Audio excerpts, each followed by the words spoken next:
नमस्कार, आप देख रहे हैं सनसनी रिपोर्टर। 5 दिसंबर और एक बार फिर हमारे साथ जुड़ रहे हैं धर्मवीर शर्मा जी, वार्ड 51C से निगम पार्षद है भारतीय जनता पार्टी से। और जब भी वो जुड़ते हैं तो कोई ना कोई मुद्दा जरूर लेकर आते हैं। आज कौन सा वो मुद्दा है और वो क्या चाहते हैं, आइए इन्हीं मुद्दे पे आज उनसे चर्चा करते हैं। श्रीमान जी, आज एक बार फिर आप जुड़े हैं, आज कौन सा मुद्दा है? मैं पहले तो आपका धन्यवाद करना चाहूँगा कि जो ये हमारे मुद्दे हैं, ये हमारे अपने मुद्दे नहीं है, एक आम जनता के मुद्दे हैं। आज मैं पहले तो सभी क्षेत्रवासियों को नमस्कार करता हूँ और मैं बताना चाहूँगा कि हमारे क्षेत्र में क्या चल रहा है। हमारे क्षेत्र की जो विधायिका है, क्या गेम खेल रही है, क्यों लोगों को परेशान कर रही है, मैं वही चीज़ आपको सभी चीज़ें आज मैं बताना चाहूँगा। और ये नहीं कि एक वैसे ही बताऊँगा, मैं एज ए रिकॉर्ड दिखाऊँगा आपको कि हमारे क्षेत्र को कैसे परेशान किया जा रहा है। हमारी एमसीडी किसी कार्य को पूरा करवाने के लिए उस चीज़ को पास करवाती है और वो विधायिका उस काम को रुकवा के रखती है कि मैं चाहूँगी जब काम होंगे, नहीं तो नहीं होंगे। क्योंकि दिल्ली गवर्नमेंट इनकी है, इन आम आदमी पार्टी की मेयर है, इनके चेयरमैन हैं। क्योंकि इनकी जो भ्रष्टाचार में जो लिप्त सरकार है, ये अपने मन मर्जी से काम करवाने की कोशिश कर रहे हैं। और हम भारतीय जनता पार्टी के जितने भी निगम पार्षद हैं, ये होने नहीं देंगे, चाहे उसके लिए हमें जनता के हक की लड़ाई कहाँ तक भी लड़नी पड़े।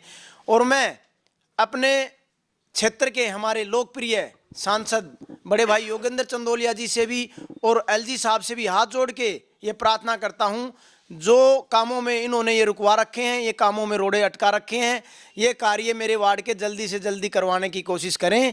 और जो जनता यहाँ परेशान है, उसको जनता को ये परेशानी से दूर करने की मैं आपको दिखाना चाहूँगा। ये एक फाइल है, ये फाइल है, ये वर्क ऑर्डर होते हैं किसी काम के लिए, ये वर्क ऑर्डर हो चुके हैं। ये आप देखेंगे, ये वर्क ऑर्डर हुआ है 26/9/2022, यानी अब 2024 है।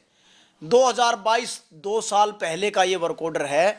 आप ये देखिए 7/10/2022, इसमें आगे लिखा है या टू स्टार्ट ड्यू टू, मतलब काम इन्होंने कहा कि स्टार्ट हो चुका है। लेकिन आप देखेंगे ये जितने भी खांचे हैं, इनमें से कोई भी खांचा, आप ये एड्रेस है, इसमें पॉकेट वाइज एड्रेस है B9 1 से 9, 23 से 30, 210 से 255, 262 से 435, 442 से 457, 464 से B8 का 61 नंबर। ये हम खाचे पास करवा चुके हैं, जबकि वर्क ऑर्डर बन चुका है। लेकिन विधायिका जी चाहती है जब हम चाहेंगे तब काम करेंगे, नहीं तो नहीं होने देंगे। मतलब जनता को परेशान करने की। उसके बाद आए 12/12/2022। 12/12/2022 में ये H33 जो हमारे विश्राम चौक पर एक पॉकेट है, 12/12/2022 में दीवार का काम चालू करवाना था एमसीडी के द्वारा, लेकिन उन्होंने भी यहाँ पर रोक दिया गया है और अपना बोर्ड लगवा दिया 2 महीने 3 महीने पहले कि यहाँ पर हम काम करवा रहे हैं। काम जबकि एमसीडी करवा रही है, ये तो काम रोकने का कार्य कर रहे हैं। उसके बाद आप आगे आएंगे, एक लंबी लिस्ट लीजिए, हो रहा है मैं दिखाना चाह रहा हूँ भाई साहब, लोगों की जनता जो परेशान हो रखी है। आप यहाँ पर आ जाएं, यहाँ पर आएंगे, ये हमारी 14/9/2023, यानी इसको भी 1.25 साल हो गया है। जबकि वर्क ऑर्डर का काम, अगर आपका टेंडर हो गया, वर्क ऑर्डर बन चुका है, तो उसमें 3 से 4 महीने का टाइम होता है। जो हम किसी को भी टेंडर देते हैं, 3 से 4 महीने में वो काम करने का उनका अधिकार है और ये करना पड़ता है। लेकिन यहाँ देखिए आप 14/9/2023 को ये टेंडर पास हुआ, ठीक है। ये RMC pocket E18 sector 3 pocket E18 के जो अंदर के रोड हैं, वो 2023 में पास हुए थे, लेकिन विधायिका जी ने वो यहाँ पर रुकवा दिए। अब मैं चाहूँगी वो हमारी मर्जी का काम होगा, क्योंकि दिल्ली सरकार भी हमारी है और आम आदमी पार्टी की हमारी मेयर है और यहाँ पर चेयरमैन भी हमारा है। तो ये इनकी कथनी और करनी में मैं जो लोगों को ये गुमराह करने के लिए, अभी आप देख रहे हैं कि पिछले 5 साल यहाँ दिखाई नहीं दिए, अभी ये पोस्टर और होल्डिंगों में दिखाई देने शुरू हो गए हैं।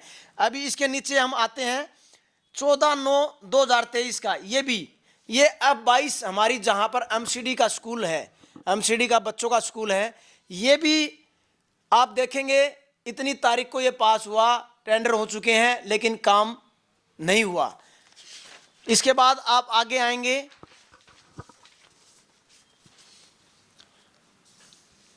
9/1/2024, इसको भी पिछले 10 महीने से, जबकि 3 से 4 महीने का टाइम होता है, इस पे लिखा है, आप ये देखें, ये कहाँ का, F22 का, ठीक है। उसके बाद आप आए इसमें तो लिखा है कंप्लीट, नहीं, ये कंप्लीट हुआ है F22 का 68 से, ये एक गली कंप्लीट हुई है, जो F22 वाली स्कूल वाली हमारी जो एमसीडी का स्कूल है वो कंप्लीट नहीं हुआ। इसके बाद हम ये आगे, ये देखो, ये लिखा है ना F23 में, आप जाके देखेंगे इसका काम इन्होंने ये लिखा है कि यहाँ पे काम स्टार्ट हो चुका है, लेकिन यहाँ पर कोई काम स्टार्ट नहीं हुआ है। एड्रेस और बताइए, हम वहाँ खुद जाएंगे, हम वहाँ खुद जाएंगे। F23 पॉकेट, F23 पॉकेट में जाएंगे 11/3/2024, यानी इसको भी 7 से 8 महीने हो चुके हैं। आप F23 पॉकेट में जाना, वहां पे देखना कि आरएमसी, देखो इसमें लिखा है, ठीक है, वहां पर आप जाके देखेंगे, वहां पर आरएमसी इन पॉकेट F23, वहां पर रोडों की, एक बार आप अपने कैमरे में भी वो चीज कैद करना जो चीज मैं बता रहा हूं, ठीक। उसके बाद में आप आएंगे,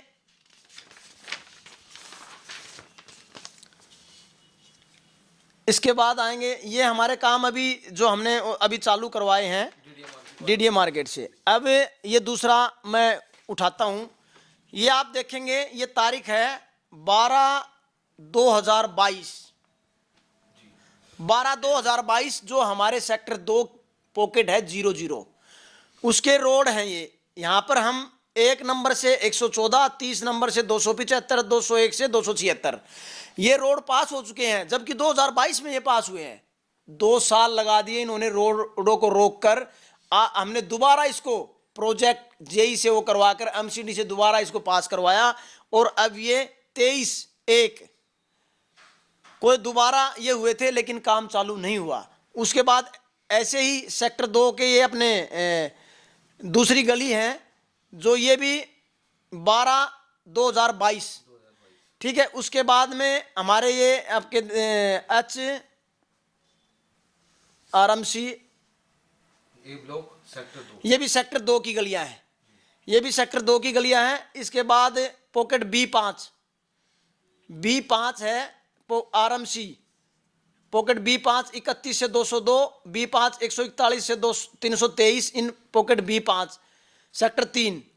आप B5 पॉकेट में जाएंगे, आप ये देखिए 2022 में जो रोड पास हो चुके हैं, पता नहीं ये भ्रष्टाचार कहां तक भ्रष्टाचार करेंगे ये। उसके बाद आप आएंगे पॉकेट B6 के ये रोड हैं, एक रोड वो भी हमने अभी एमसीडी पर दबाव करके, एक रोड जो हमारे गुरुद्वारे के साथ में है वो रोड अभी बनवाया है। उसके बाद में अंदर के 2 रोड हैं, ये 2022 में पास हुए। 2022 के बाद में 23/4 को फिर ये दोबारा हमने पास करवाए, लेकिन विधायिका ने यहाँ पर भी अड़ंगा लगा के इसको रोक रखा है, क्योंकि अपनी मर्जी का काम करते हैं, भ्रष्टाचार में लिप्त हैं। दिल्ली गवर्नमेंट इनकी है, लोगों के कामों से इन्हें कोई मतलब नहीं है, लोग परेशान हैं। उसके बाद हम आएंगे पॉकेट B6 सेक्टर 4, H33 का ये दोबारा आप ये देखेंगे, उसमें भी सेक्टर 3 का जिक्र है, जो टेंडर हुआ था। उसके बाद दोबारा 23/7 को ये दोबारा टेंडर हुआ है। अब भी मैडम लापता है काम के लेके। एक ऐसे ही मैं विधायिका जी से ये प्रश्न करता हूं कि या तो हमें बताएं कि एक रोड का टेंडर 2 साल पहले पास हो चुका है, उसका काम आपने किस लिए रुकवाया? आपने, क्योंकि आपके पास 15 करोड़ रुपए जो केंद्र सरकार के माध्यम से दिल्ली सरकार को मिलते हैं, वो लोगों को काम करने के लिए, जो लोगों के काम करने हैं वार्ड में या क्षेत्र में, उसके लिए मिलते हैं, लेकिन आप उन पैसों को लेके बैठ गए। दूसरा, अगर आप ये काम रोक रही हैं तो आप किस हक से ये काम रोक रही हैं? क्योंकि इसके टेंडर में टाइम जो होता है 3 से 4 महीने का टाइम होता है मैक्सिमम। 3 से 4 महीने में जो टेंडर हो चुका है उसका काम कंप्लीट करके देना होता है। मैं जनता से भी ये प्रार्थना करता हूं कि जैसे जैसे आप देख रहे हैं इलेक्शन नज़दीक आ रहे हैं या आपके घरों में आ रहे हैं, आपसे संपर्क करना शुरू किया है। इनके होल्डिंग पोस्टर आप देखेंगे। मैं इनसे, जनता से ये प्रार्थना करता हूं, जब ये आपके क्षेत्र में आए, आपकी पॉकेट में आए, तो उनसे एक जवाब जरूर करना कि जो ये आपने काम रुकवाए हैं ये किस उस पे रुकवाए हैं, क्योंकि ये एमसीडी के द्वारा काम करे जा रहे हैं। और मैं बताना चाहूँगा कि शिव शक्ति मंदिर है हमारा, इसके पास में एक रोड है पॉकेट D15 का, इसका भी टेंडर इसमें दे रखा है, डेट वाइज सारी चीज़ें डेट वाइज हैं, उसका काम भी रुका हुआ है। मैं जनता से ये प्रार्थना करता हूँ, ऐसी विधायिका को उखाड़ फेंकने का काम करें और आने वाले जो अभी टाइम है ये हमारी जनता का टाइम है, क्योंकि ये नेता जब वोट लेने होते हैं तो आपके पास आते हैं। ये और चीज़ें मैं बताता हूँ, जो पीछे ये कहते हैं कि हमने पेंशन खोल दी, पीछे 8 से 10 साल से पेंशन बंद है। जो हमारे बुजुर्ग हैं 8 से 10 साल का जो उनको बेनिफिट मिलना था, वो बेनिफिट का जुम्मेवार कौन है जो उनको नहीं मिला। और आज ये इलेक्शन आए तो ये कह रहे हैं कि हम पेंशन खोल रहे हैं, हमारी सरकार आएगी तो हम पेंशन, 9, 10, 11 साल से सरकार इनकी थी, क्यों पेंशन रोकी बुजुर्गों की, क्यों राशन कार्ड रोके, क्यों आयुष्मान योजना रोकी। जो हमारी यहाँ की जो हमारे जनता है उसकी जो मूलभूत सेवाएं हैं उनको रोकने का कार्य करते हैं, लेकिन उनको जो सेवाएं देनी होती हैं उनको रोक देते हैं और बाद में ये आके ड्रामे करते हैं कि हम आपके साथ हैं, आम जनता के साथ हैं। मैं सभी क्षेत्रवासियों से पुनः ये अनुरोध करता हूं और मैं अपने बड़े भाई यहाँ से जो हमारे लोकप्रिय सांसद हैं बड़े भाई योगेंद्र चंदोलिया जी और हमारे एलजी साहब से ये प्रार्थना करता हूँ, जो क्षेत्र के काम हमारे रोके गए हैं इनको जल्दी से जल्दी करवा जाए ताकि हमारे लोगों को यह सेवाएं मिल सकें। मैं आप सभी को बहुत बहुत धन्यवाद करता हूँ। जय हिंद, जय भारत। अभी जो धर्मवीर शर्मा जी ने पूरी ऑनलाइन लिस्ट निकाली है, पूरी लिस्ट ऑनलाइन निकाली है, हम एक काम करते हैं, ये मैंने रिकॉर्ड मांगा है, कुछ जगह खुद ये रिकॉर्ड मांगा है मैंने 3/12/2024 को, मैंने अंदर से जोन से ये रिकॉर्ड निकलवाया है जी, ताकि मैं लोगों को ये दिखा दूं। ये आप देखेंगे इसमें अधिकारी के साइन भी हैं और ये मेरे द्वारा वार्ड में प्रोजेक्ट विभाग, मेंटेनेंस विभाग द्वारा, मेंटेनेंस विभाग खंड प्रथम द्वारा 2022 अप्रैल 2022 से नवंबर 2024 तक किए गए वर्क ऑर्डर, अप्रैल 2022 से नवंबर 2000 तक किए गए प्रतिलिपि उपलब्ध कराए, ये मैंने अंदर से निकलवाई है। अब एक काम करते हैं, हम जो अभी धर्मवीर शर्मा जी ने बताया, कुछ जगह जाकर जांच पड़ताल करते हैं क्या धर्मवीर शर्मा जी की बातों में वास्तविकता में सच्चाई है।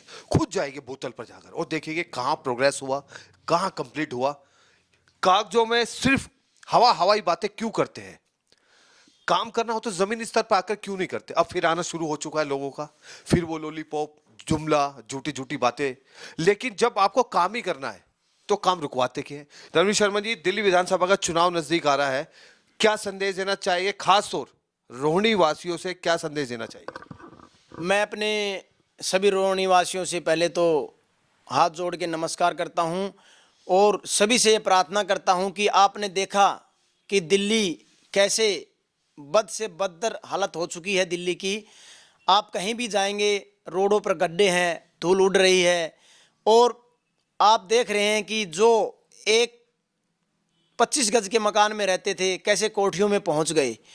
और आपने ये भी देखा कि जब जनता को ज़रूरत होती है नेताओं की, तो ये नेता जो आम आदमी पार्टी के नेता बने घूम रहे हैं, आम आदमी पार्टी अपने आप को बताते हैं, ये कभी मिलते नहीं हैं। जब आदमी को ज़रूरत होती है अगर ये नहीं मिलेंगे, ये तो हर जगह भ्रष्टाचार करने में। मैं एक बात कहना चाहूँगा, आम आदमी पार्टी कहा भी आपने, राखी बिरलानी जी का जो निवास स्थान है सिविल लाइन पे एक बंगला उनको मिला हुआ है, वो वहाँ रहती, बंगला भी मिला हुआ है, उनकी अपनी कोठियाँ भी हैं। मैं बताना चाहूँगा सेक्टर 2 में उनकी दुकानें भी हैं काफ़ी, जो मिल नहीं सकती, वो जल्दी नहीं मिलती। आम आदमी यहाँ जो मंगोलपुरी की जो विधायिका है, अगर मंगोलपुरी के किसी भी कार्यकर्ता को, किसी भी हमारे यहाँ के निवासी को अगर उससे काम करवाना होता है या मिलना होता है तो क्या वो सिविल लाइन जाएंगे। मैं यह चाहता हूँ कि वो यहाँ पर क्यों नहीं रहती, जो जनता के बीच में रहे, जब वोट लेने आते हैं उस टाइम पे यहाँ पर दिखाई देते हैं। मैं कोई भी पार्टी हो, मैं ये नहीं कहता, लेकिन जो धरातल पर काम करे और जनता का काम करे। अब की बार मैं ये कहता हूं कि आपने कांग्रेस को भी देखा है, आम आदमी पार्टी को भी देखा है, एक बार सभी क्षेत्रवासियों से हाथ जोड़ के प्रार्थना करता हूं, अब की बार भारतीय जनता पार्टी को जिता के दिखाएं।